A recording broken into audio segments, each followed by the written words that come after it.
여러분들 이게 사람 몰골로 보이십니까? 심지어 막 이렇게 뛰면서 박수 치지 않습니까? 이게 억지로 뛰고 있는 게 보입니다. 살기 위해서 어쩔 수 없이 해야 되는 거였고 마음 가운데 그 분노나 불만은 굉장히 지금 고조되어 있는 상태라고 할 수가 있습니다. 네, 안녕하세요. 머니인사이드 구독자 여러분. 지난번에 한번 뵙고 이번에 두 번째로 뵙는데요. 그동안 제가 미국에 출장을 다녀왔습니다. 오늘도 북한 문제 함께 고민해보는 시간 갖겠습니다. 네, 지난 7월 27일 북한에서 수해가 발생했죠. 압록강 지역, 특히 신의주와 의주 지역에 피해가 상당하다라고 북한에서 계속 방송을 하고 있습니다. 이 압록강 지역, 이 양강도 해상에서부터 발원을 해서 오른쪽으로 흘러가면 두만강이고 왼쪽으로 가면 이제 압록강이 되는데 자강도와 평안북도 이렇게 이제 걸쳐 있죠. 그런데 이번 수해는 이 양강도, 자강도, 평안북도까지 세 개 도가 전체가 지금 포함될 만큼 굉장히 피해 규모가 크고 또 더군다나 이 압록강 하류 지역 신의주와 이 의주 지역은 이 바다와 접하고 있기 때문에 만조 시기와 겹치게 되면 물이 역류를 하게 됩니다. 비가 워낙 많이 내리기도 했지만 만조 시기와 겹치다 보니까 이 신의주 의주 쪽이 완전히 이 쑥대밭이 될 만큼 피해가 굉장히 큰 곳으로 지금 나타나고 있죠. 북한이 공개한 영상이나 사진을 보면 지붕만 집에 겨우 보일 정도로 그 일대가 모두 다 잠긴 것을 확인할 수가 있는데, 여러분 혹시 이성계의 위화도 해군 아시죠? 그 위화도가 있는 곳이 바로 이 신의주 지역인데 그 위화도가 완전히 물에 잠겼다라고 보면 될 정도로 이번 수해는 아주 피해 규모가 큰 걸로 나타나고 있습니다. 이 압록강은 당연히 중국과 북한의 경계를 맞대고 있는 곳이니까 압록강에서 수해가 나면 똑같은 지역, 북한과 중국이 같이 피해를 봐야 되는 거죠. 상식적으로 보면. 그러니까 신의주는 중국의 단둥과 맞닿고 있는 지역이기 때문에 신의주가 이 정도로 잠겼으면 단둥도 동일하게 피해가 있어야 되는데 단둥은 별로 피해가 없었습니다. 왜 그럴까? 이미 북한은 이제 치산 치수의 능력을 상실한 겁니다. 이게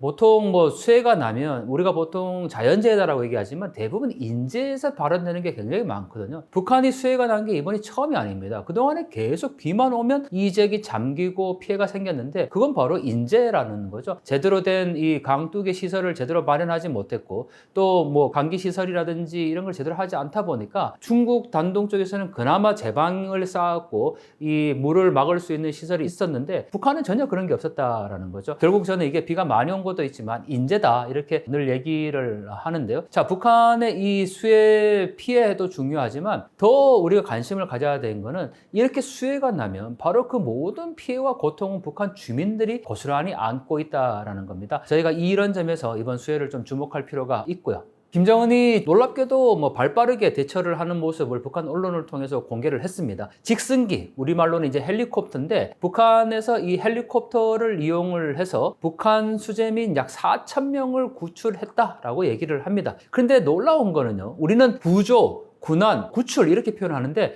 북한에서는 이걸 어떻게 표현했냐면 구원했다라고 표현을 합니다. 구원은 사실 종교적인 용어거든요. 근데 김정은이 직접 와서 이 헬기를 자기가 진두지휘해서 북한 주민 4,000명을 구원했다라는 이러한 선전선동이 계속 지금 북한 언론에 나오고 있습니다. 실제로 이 비가 막 내리고 있는데 그 비를 다 맞으면서 마치 이 진두지휘하고 있는 그런 김정은의 이 사진도 나오고 있는데, 재밌는 거는요, 이 김정은이 그날 구두를 신고 왔다는 겁니다. 그것도 반짝반짝거리는 정장 구두. 이게 누가 봐도 연출된 걸로 봐야 되고, 여러분들 정말 김정은이 현장에서 4,000명을 막 진두주의해서 헬리콥터로 긴박하게 구해냈다고 생각하십니까?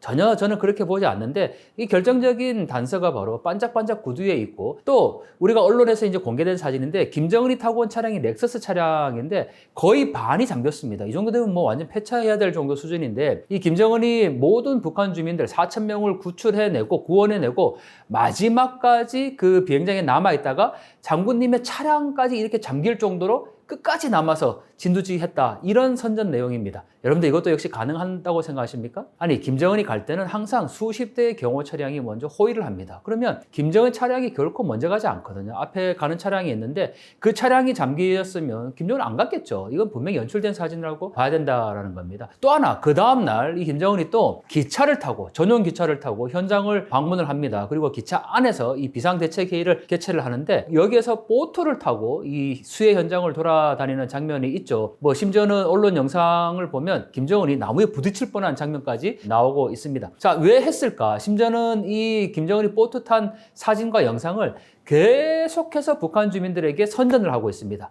위대한 원수님께서 인민들을 위해서 이렇게 직접 고무보트에 단정에 올라서 이 위험천만한 수해 현장까지 다 돌아다녔다. 이런 기사가 지금 계속 나오고 있는데 중요한 거, 이 보트에 누구를 태웠을까요? 바로 현송호를 태웠습니다. 현송호는 의전 담당이거든요. 그리고 북한에서 공개한 이 사진, 예를 들면 지금 고무보트에 타고 있는 김정은의 모습을 찍기 위해서 그 주변으로 수십 대의 보트에 탄 기자들이 사진을 찍었겠죠. 즉 사람들을 지금 뭐 구출해내고 수해 현장을 돌아보고 이게 중요한 게 아니라 김정은이 애민 정치라는 뭐 지도자로서 그런 이미지를 부각하기 위해서 지금 이 사진 한 장이 중요한 거예요. 그리고 이 조그마한 고무보트에 현송호까지 태워서 갔다라는 거는 그야말로 이게 완전 본말이 전도된 거라고 할 수가 있죠. 그리고 또 이 기차, 전용 기차. 아니 지금 수해가 났습니다. 사람들이 지금 어떻게 살아가야 될지도 모르고 가족이 희생됐을 수 있는 그런 긴박한 상황인데 김정은이 기차에서 연설을 한다고 모든 수재민들을 다 모읍니다. 그것도 수십 대의 버스에 동원을 해서 수재민들을 다 데리고 와서 기차 앞에서 연설을 하는데 놀랍게도 그 기차 안에 김정은의 전용차 벤츠가 들어있었습니다. 이 벤츠 시가로 한 2억 5천 정도 되는 아주 신형 벤츠인데 도대체 이게 왜 기차 안에 있었을까? 말 그대로 김정은이 타고 다니는 전용차이기 때문에 그런 거죠. 아니 수재민들은 지금 하루하루가 고통 가운데 있는데 자신은 지금 2억 5천만 원짜리 이 벤츠 차량을 기차에 싣고 와서 이 연설을 하고 있다는 거 참 놀랍지 않습니까? 더군다나 기차 앞에 뭐를 쌓아놨냐면 수재민들에게 지원하는 물품을 쌓아놨어요. 아니 수재민들이 정말 그냥 이렇게 어려운 상황에 있으면 물품을 그냥 나눠주면 되잖아요. 당장에 필요한 생수라든지 뭐 응급약이라든지 뭐 그 식수라든지 이런 걸 나눠주면 되는데 사람들을 다 모아가지고 기차 앞에서 연설을 듣게 하고 한 사람씩 나와서 일일이 그걸 또 받아갑니다. 근데 그 안에 뭐가 들었을까요?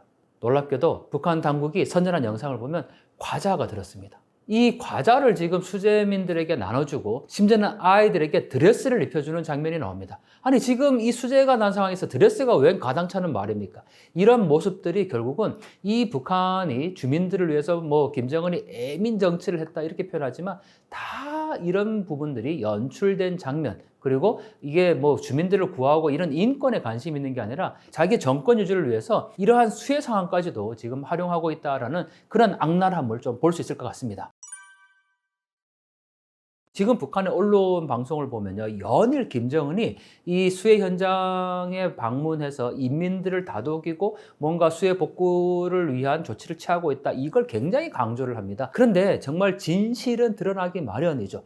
북한 당국이 아무리 감추려고 해도 그 북한 인권의 열악한 실상이 드러날 수밖에 없는데, 자, 여러분들 이 모습을 보면 천막입니다. 지금 수재민들이 학교 운동장에 빽빽하게 쳐져 있는 천막에서 생활을 합니다. 지금 이때가 북한이 여름이니까 최소 영상 32도, 33도 정도가 됩니다. 이 더위에 이런 천막에서 생활한다는 게 정말 상상이나 되십니까? 더군다나 여러분들 보통 한국에서 수해가 나면 어떻게 됩니까? 뭐 여름에는 이 에어컨이 되는 어떤 실내 체육관이라든지 실내 공간 안에 작은 텐트를 쳐서 가족 단위로 생활을 하게 되는데 지금은 북한에서 공개한 영상을 보면 이 큰 텐트에 수십 명의 사람들이 그냥 한 곳에 들어가 있어요.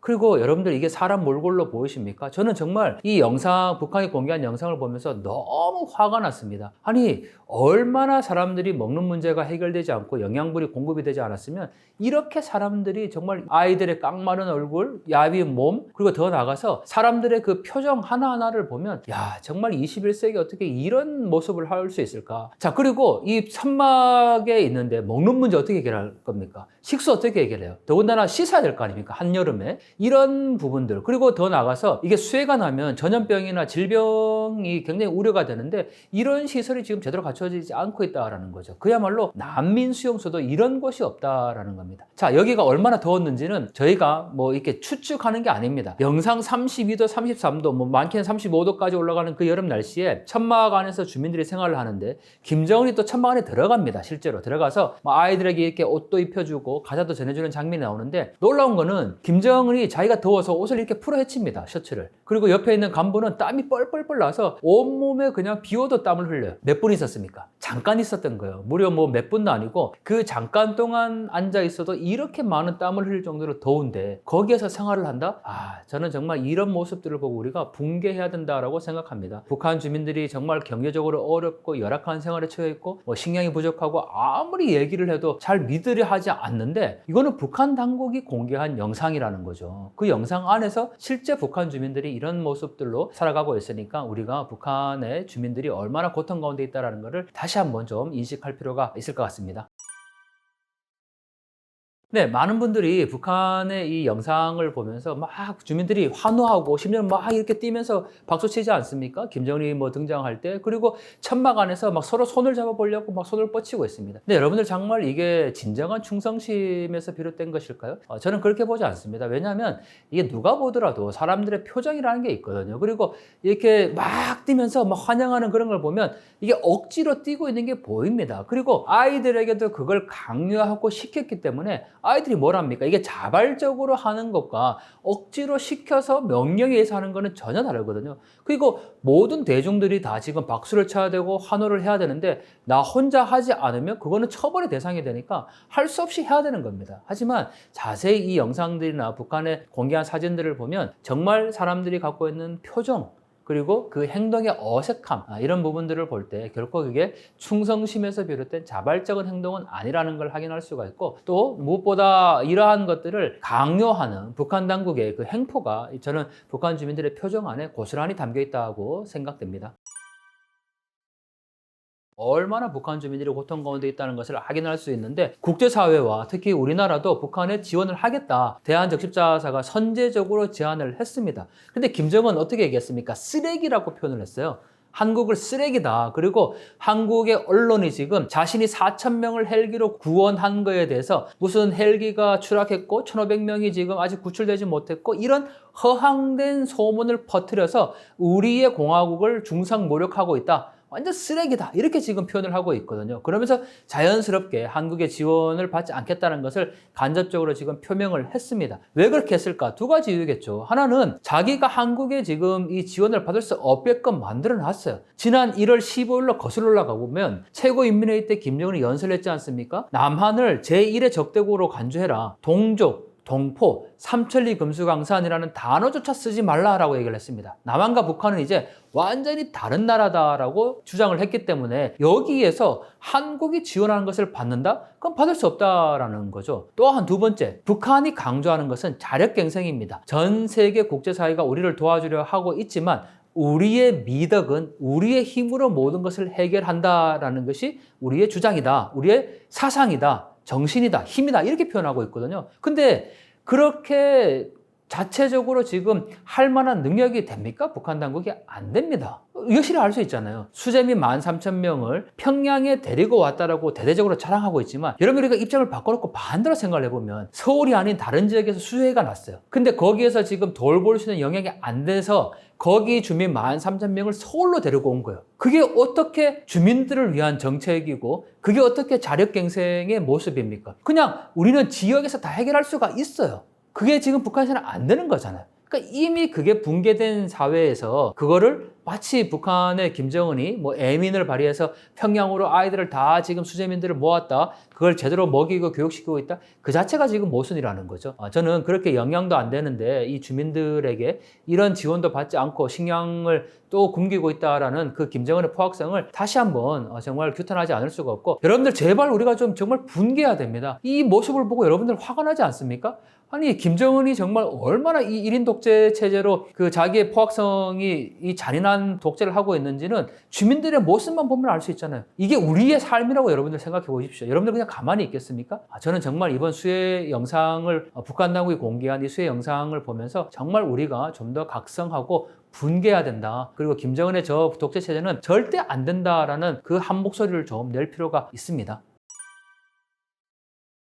네, 북한의 김정은 이번 왜 이렇게 조바심을 낼까? 자, 7월 27일 날 수해가 났는데 7월 28일 날 자기가 헬기를 가지고 4,000명을 구했다라고 얘기를 했고, 그 다음에 7월 29일 날 또 기차를 타고 현장에 가고, 보트를 타고 그 위험천만한 북한 말 그대로 그걸 또 현장 지도를 갑니다. 그리고 주민들에게 막 뭔가를 나눠주죠. 그 지원 물품을. 그리고 8월 2일이 되면 어디를 가냐면 그 헬기를 운행한 공군부대에 가서 훈장을 수여합니다. 그리고 15,000명이나 되는 그 수재민들을 평양에 다 데리고 와서 먹이고 교육시키겠다라고 또 지시를 합니다. 그리고 실제로 평양에 13,000명이 옵니다. 왜 이런 조치를 취했을까? 자, 한마디로 북한의 민심 위반을 김정은이 굉장히 두려워하고 있다는 겁니다. 만약에 이런 조치를 전혀 취하지 않고, 왜냐하면 지금 북한에서 이런 수해가 한두 번이 아니지 않습니까? 계속 비만 오면 이런 이제 수해가 났는데, 물론 이번엔 규모가 훨씬 더 큰 규모이긴 하지만 한 번도 과거에는 하지 않았던 일을 김정은이 한 겁니다. 그거는 바로 민심 위반을 절대적으로 김정은이 두려워하고 있다는 거고, 또 지금 이번에 수해가 난 곳이 장안도 만포, 양양도 해산, 그리고 평안도 신의주, 이 세 지역은 북한과 중국 사이에 아주 큰 규모로 무역이 이루어지고 있는, 거래가 이루어지고 있는 장소입니다. 이 지역은 사람들이 외부의 소식과 정보를 가장 많이 알 수 있는 곳이고, 또 물건도 가장 많이 밀거래로 이루어지고 있는 장소다 보니까 여기에 민심 위반이라는 것은 북한 전체로 확산될 수 있는 우려가 있다는 거죠. 특히나 또 시기가 중요합니다. 여러분들 얼마 전까지만 하더라도 코로나19로 국경이 완전히 폐쇄했던 시기였습니다. 즉 북한이 그나마 조금씩 굴러갈 수 있었던 거는 중국과의 무역이나 밀수를 통해서 북한 주민들이 이용할 수 있는 식량이나 생필품이 조금씩 들어갔기 때문인데, 코로나19 기간 동안에 완전히 폐쇄됐지 않습니까? 그런데 그 이후에 지금 바로 이렇게 수해가 난 겁니다. 그러면 북한 주민들의 불만이 안 그래도 굉장히 고조되어 있는 상태인데, 이번에 이 수해를 통해서 북한 주민들이 구할 수 있는 생필품이나 식량이 없어요. 그리고 김정은이 결국은 이게 인재라고까지 계속 나올 수밖에 없는 상황이니까, 이러한 민심 위반이 북한 주민 전체에게 미치는 어떤 요인들이라든지 아니면 향후에 북한 체제 변화에 굉장히 중요한 요인을 미칠 수가 있다라는 거죠. 그걸 분명히 김정은은 알고 있을 거고, 그래서 이렇게 민심 위반에 대한 어떤 두려움 때문에라도 수재민들에 대한 지원을 강조하고 있고, 더 나아가서 그러한 모습들을 다른 지역에 있는 북한 주민들에게 선전할 수밖에 없는 상황이라는 거죠. 그래서 저는 이번 수해가 단순히 수해로 끝나지 않고, 수해 복구로 끝나지 않고 북한 사회 변화에 미치는 영향을 아주 우리가 주목해 봐야 한다. 왜냐하면 또 하나 우리가 주목할 것이 바로 김정은이 어떻게 지시를 했냐면, 이번 수해를 단순히 복구하는 선에서 그치지 말고 완전히 지방을 개벽시켜라, 이렇게 표현을 합니다. 그리고 전국에 약 30만 명의 청년이 자원을 해서 수해 복구 지역으로 갑니다. 그걸 또 북한의 김정은이 참석해서 대대적으로 출정식까지 열었어요. 그러니 북한에서는 지금 모든 물자가 다 이렇게 통제되고 계획 경제 아래 있는 부분들인데, 지금 북한이 계속 강조하고 있는 게 뭡니까? 바로 지방발전 20승10 정책이라는 겁니다. 김정은이 올해 야심차게 발표한 거죠. 지방과 이 도시의, 지방과 평양의 격차를 줄이고 지방 인민들에게 삶의 질을 높이겠다, 이렇게 공언하면서 지방발전 20승10 정책을 발표를 했고, 모든 정책의 방향이 지금 여기에 올인되어 있는 상태인 거예요. 근데 지금 갑자기 수해가 났잖아요. 그러면 이 수해가 난 지역 지방까지도 지방 개벽을 시켜라라고 표현을 지시를 했으니까 모든 물자가 여기에 지금 집중될 수밖에 없는 상황이라는 거예요. 그러니까 이 두 마리 토끼를 동시에 잡아야 되는데 그게 어렵다라는 거죠. 왜냐하면 중국과 교역이 완전히 중단된 상태고 외부로부터 들어오는 물자가 없는데 어떻게 이 두 가지를 같이 잡을 수가 있겠습니까? 결국 이러한 상황에서 주민들만 고통을 당하고 있고, 30만의 그 청년들은 도대체 무슨 죄입니까? 그 젊은 20대 꽃다운 나이에 지금 수해 현장에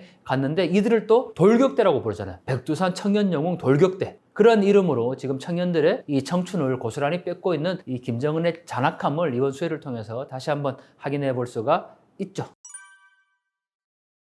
네, 김주혜의 옷 시스루가 아주 화제가 된 적이 있었죠. 왜 그럴까? 북한에서는 일단 노출된, 신체 노출이 심한 옷을 입지를 못합니다. 그건 자본주의의 전형적인 상징이고 자본주의 날라리풍이라고 단속을 하는 대상이라는 거죠. 근데 김주혜는 입고 나왔어요. 근데 그걸 또 단속을 해요. 주민들이 그렇게 하면 안 되는 거예요. 왜냐하면 이렇게 옷이나 또는 말투에서 사상성이 있다고 얘기를 하거든요. 북한 당국이. 그런데 뭐 나만의 영화나 드라마를 보고 이 패션을 따라한다든지 또는 말투를 따라하면 그 사상성이 약화된다라고 인지를 합니다. 그래서 굉장히 단속하고 통제하고 있는 상황인데 김주애는 이렇게 노출된 옷을 입고 나오고 심지어는 수탉머리 스타일까지 하고 나왔죠. 북한 여성들이 그렇게 긴 머리를 할 수가 없습니다. 자기가 보통 우리가 헤어스타일이라는 거는 자기의 개성이 다 개성의 표현이지 않습니까? 그래서 단순하게 그냥 헤어스타일을 자유롭게 한다는 것은 그냥 헤어스타일로 끝나는 게 아니라 인간의 기본적인 자유, 또 개성, 취향 이런 걸 반영하는데 북한에서는 그런 모든 것들을 다 단속하고 통제한다는 거죠. 오로지 조직 안에 있는 인간으로서만 존재할 수 있다는 게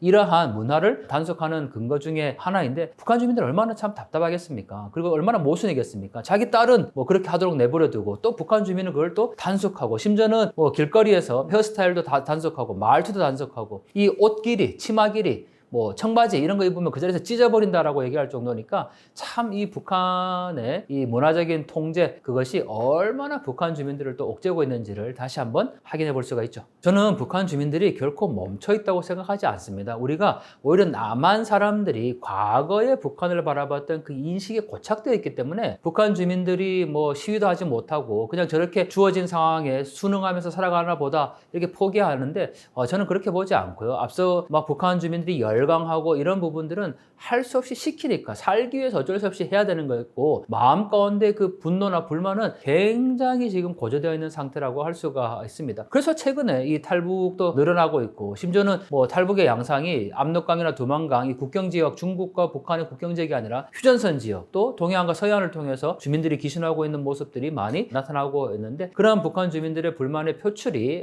이제 행동으로 나타나고 있다고 보여지고 있고요. 저희들은 앞으로 북한 사회 변화에 이러한 걸 굉장히 중요하게 봐야 될 대목이죠.